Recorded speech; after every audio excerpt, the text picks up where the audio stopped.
In front of you is the impressive valley of Cusco, upon which was located the capital of the Inca state, the largest state that developed in pre-Hispanic America, and the last of a series of complex societies in the Andes. Welcome to the terrace of the Ascai 360 restaurant, part of Qatari Hotels chain.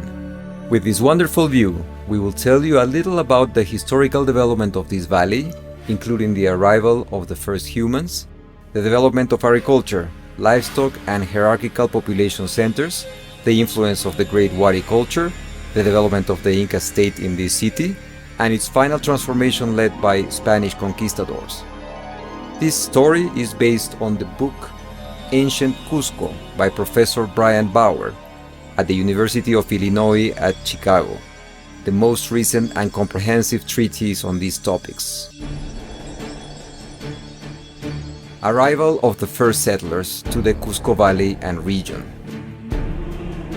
With the final retreat of the glaciers between 12,000 and 9,000 BC, much of the Andean region became suitable for human occupation for the first time. Soon, small groups of hunters and gatherers began to colonize the mountains.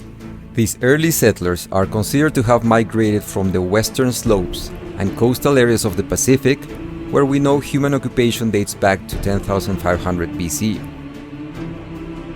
Development of agriculture and livestock. By 3000 BC, rainfall had increased and climatic conditions resembled those of today.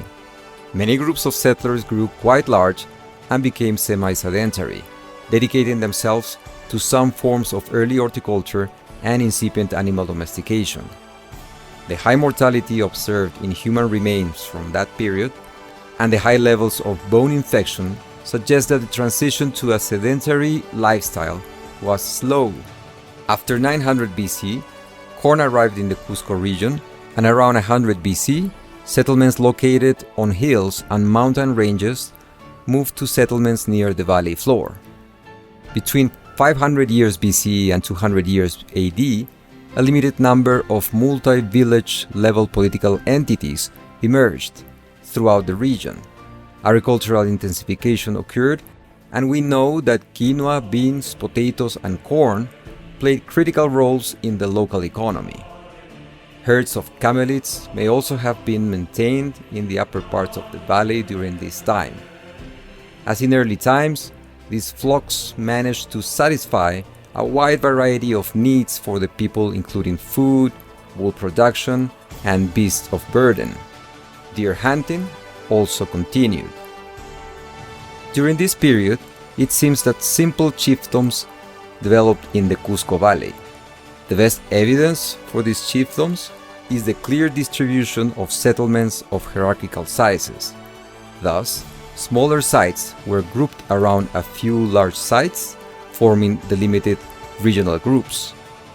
An analogous process occurred in the Lake Titicaca basin, although slightly earlier, and it is possible that this influence extended from that basin to the Cusco region. The largest and most powerful chiefdoms were in the areas of greatest agricultural production. The political context was probably one of a constant state of conflict or alliance formation with the largest political groups in the region. No political entity in the Cusco basin then established total hierarchical control over the region, and the power of local elites did not extend much beyond direct contacts between them. However, it is also clear that the Cusco region was not isolated from the rest of the Andes during this period, and exchanged contact between the inhabitants of the Cusco region and the societies of the high plateau seems to have developed with great fluidity. In the period from 200 to 600 AD, there was a strong population growth, as well as the transition from a mixed economy to more intense agricultural production on the slopes and in the bottom of the Cusco Valley. Numerous sites on the summits were abandoned, and the number of settlements on the valley floor grew considerably. The Wari period. When around the year 600, the Wari, a large culture born in the Ayacucho region, entered the Cusco region, local societies were flourishing, although they did not reach the level of social or political complexity of the Wari. The Wari were attracted to the Cusco region because this was an area rich in agricultural potential that was relatively close, but outside the direct control of the Tiwanaco culture. The Wari state was interested in corn and found that the local economy was already concentrated on its production. For this reason, the Wari did not need to physically reorganize the local settlement systems of the Cusco region as they had done in other places. Instead, the Wari just consolidated their influence over the region and established an administrative center of their state in the south of Cusco. There, the Wari built an architectural marvel, Piquillacta, 30 kilometers southeast of the city of Cusco, in the direction in which you currently see the back of the cathedral. Enormous on any scale, this site constitutes a building project without parallel in the region. Work began on this site after 650 AD, and the last known phase of construction took place as late as 900 AD. However, this center was abandoned after centuries of occupation, leaving its different sectors in various stages of construction. The fact that it was never completed reflected the fact that the Wari, unlike the Incas, never managed to incorporate their occupied peoples in their state and fully indoctrinate them. The final event at Piquillacta was an immense fire that destroyed much of its formerly occupied area. The political and economic authority that emanated from that great Piquillacta complex continued to be considered foreign, even though the complex had already existed for several centuries. On the other hand, the construction of terraces and channels, as well as the opening of large tracts of agricultural land in the south of Cusco, must have impressed the local population. Another area of impact was artisanal production and the development of two extensive ceramic styles.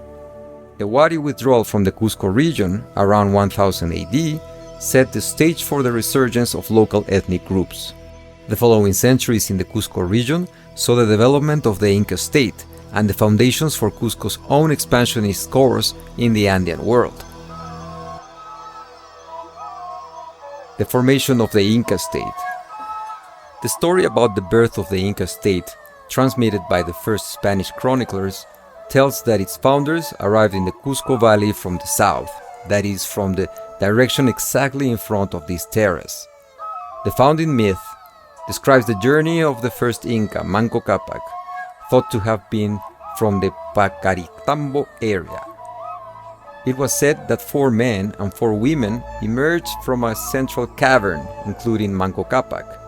One of them, Ayarcache, was locked in a cave with a large rock and ended up turning into a rock himself. Corroborating this external origin of the founders of the Inca Empire is the widespread theory that they did not speak Quechua, the official language of the Inca state, but the Puquina language. This language was spoken in the region south of Cusco and, in fact, one of only 50 Puquina words that are still known is the name of this restaurant, Ascai, which means "come here."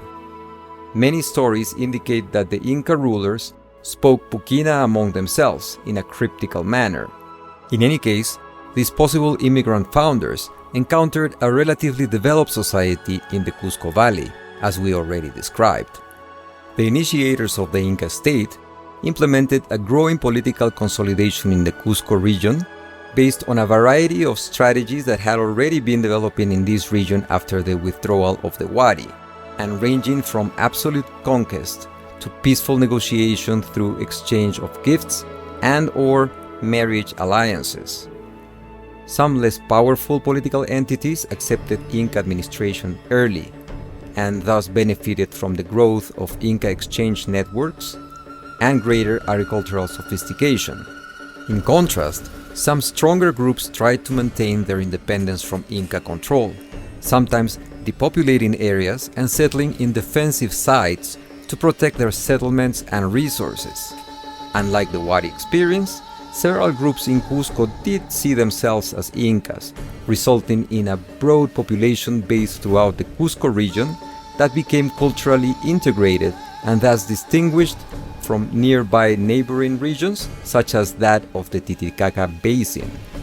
Thus, around 1300 AD, a dozen previously independent Cusqueño groups developed a clear state architectural style and began to build this extensive capital city and transform the landscape with immense terrace systems, while other regions of the Andes remained fragmented politically and divided by regional conflicts. Population density increased dramatically as the productive landscape was transformed in such a way that stable state revenues were created while local and individual autonomy was undermined. The city of Cusco became an urbanized center with a series of large satellite villages around it. With the Cusco region politically consolidated, and with the expansion and consolidation strategies mentioned above, the Incas expanded into other territories in such a way that when the Spanish arrived, their state covered a large part of the Andean region, from Colombia to the south of Chile, with approximately 8 million inhabitants. The Imperial City. With this formidable territorial expansion and consequent increase in trade, taxes, and state functions, construction projects in this valley of Cusco reached an unprecedented level, building palaces, haciendas, temples, warehouses, and other state facilities. On our terrace, Ascai 360, you can see a simulated image of the Inca capital seen approximately from this point and recreated by the Catalan Institute Setopant. The Spaniard Pedro Sancho de la Hoz described the flourishing valley as Pizarro's forces saw it when they entered the city in 1534 from the fortress of Sacsayhuaman, with a perspective practically the same as the one you have from Ascai 360. He wrote, "From this fortress you can see many houses around the city, 1/4 of a league and a half a league and a league away, and in the valley that is in the middle, surrounded by hills, there are more than 5,000 houses. Many of them are for pleasure and recreation of past lords, and others of the chiefs of the entire land, who reside continuously in the city. The others are houses or warehouses full of wool blankets, weapons, metals, and clothes, and all the things that are raised and manufactured in this land." The two rivers in the valley that can be seen in the Setopant image were channeled, and in that image you can see how large areas of land were converted into terraces. The best agricultural areas were set aside for the many religious cults of the city, or as private holdings for the Cusco elite. Religious buildings and buildings of the elite grew until they filled the entire space between the two rivers, and a large plaza capable of housing thousands of people was built. In this large plaza, there were two main areas: Huacaypata, which is the area where the Plaza de Armas is currently located, and, to its right, Cusipata, where a market was located. In the Setopant image, you can see both large open areas separated by the Sapi River. Huacaypata was the more important area of the two, as it housed several royal enclosures belonging to the most important Inca rulers. We can locate the areas where these enclosures were located from our terrace in a clockwise direction, and starting from the side of the square at 6 o'clock. On that side of the plaza was the large complex of Casana, apparently built by the Inca Huayna Cápac, who conquered the eastern area of Cajamarca and the north of Ecuador up to the Paito River, and to the south expanded his lands to the Maule River in Chile. Casana had the largest festival hall in Cusco, able to accommodate around 3,000 people. To your left, on that same side of the plaza, was the Cora Cora complex, associated with the Inca Pachacuti, the one who began the great expansion of the Inca state and who built Machu Picchu. On the left side of the plaza, and its area closest to our terrace, was the Palace of Huáscar, the Inca who was defeated by Atahualpa while the Spanish began their conquest.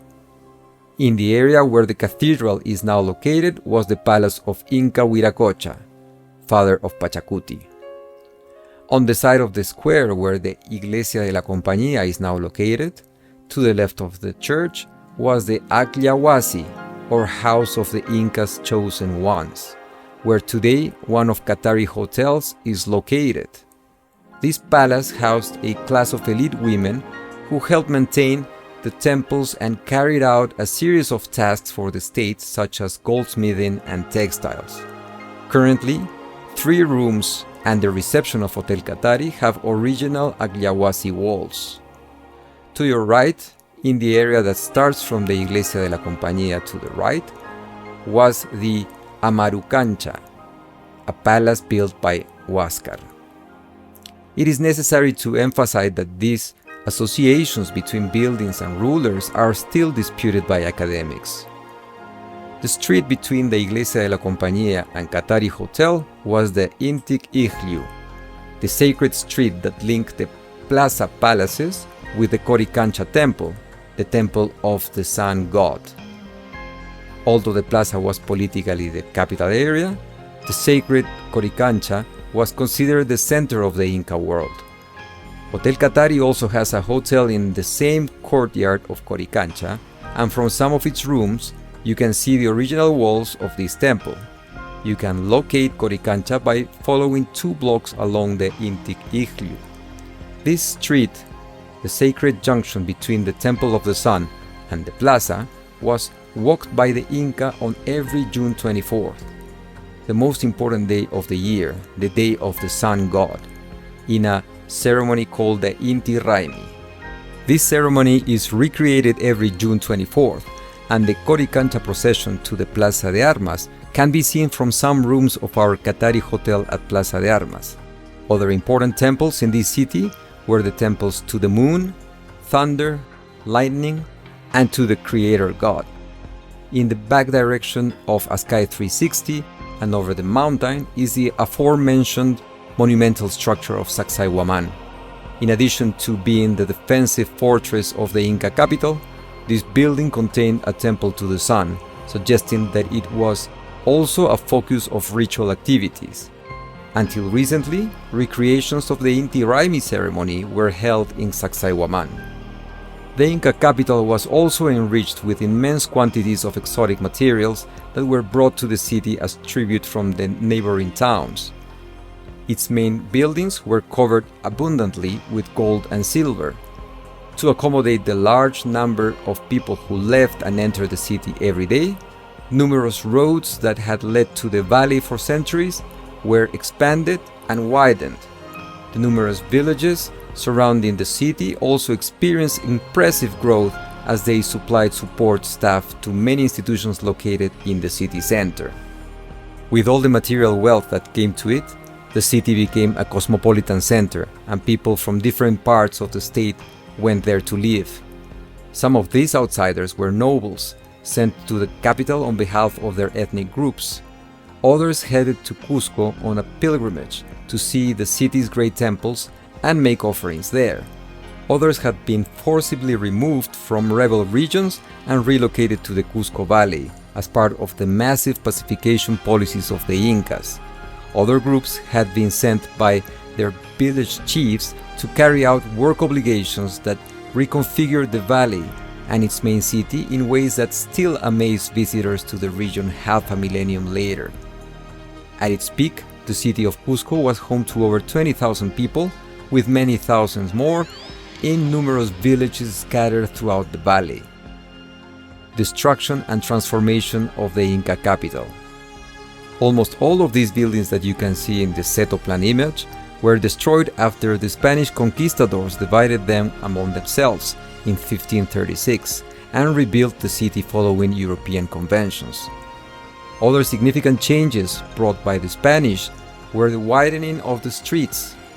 Not only were the interiors of the city's royal complexes completely destroyed and transformed, but Europeans created new sacred places with the construction of several religious structures, including the Cusco Cathedral, Franciscan, Jesuit, and Dominican temples, as well as the convents of Santa Clara and Santa Catalina, to name a few of them. For the new constructions, the natives themselves were forced to take the stones from the Inca buildings. With this destruction and transformation, one of the most regrettable mutilations and losses for humanity occurred. Thus, the most important city of the Andean civilization disappeared, one of only 6 human civilizations generated autonomously. Even so, its remains, although marginal, constitute one of the main cultural heritages of humanity and one of the most attractive tourist destinations in the world.